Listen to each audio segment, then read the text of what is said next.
સુરતની તો સુરતમાં ખાડીપુરના પાણી ઓસર્યા પછી રોગચાળાએ માથું ઉચક્યું છે। સુરત નવી સિવિલ હોસ્પિટલમાં રોગચાળાના દર્દીઓનો ધસારો જોવા મળ્યો।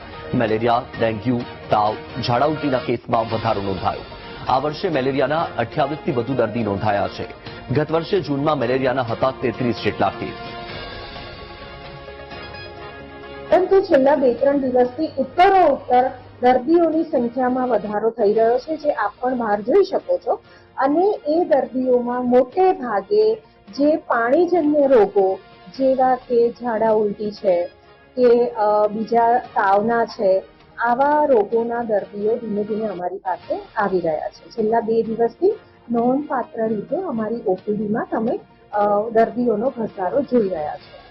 જે આવા દર્દીઓ અમારી પાસે આવે છે એવા દર્દીઓની તપાસ કરી જરૂરી એના ટેસ્ટ કરાવી અને નિરાકરણ કરવામાં આવે છે। ખાડીપુર ઓસર્યા બાદ મેડિકલ ટીમ દ્વારા આશરે તાવના 350 જેવા કેસ અને સામાન્ય ઝાડાના 250 જેવા કેસ મળેલા હતા। તેમજ અન્ય બધા શરદી ખાંસી મળીને આ ટોટલ 2000 જેવા કેસને આપણે સ્થળ ઉપર જ સારવાર શોધીને આપેલી છે।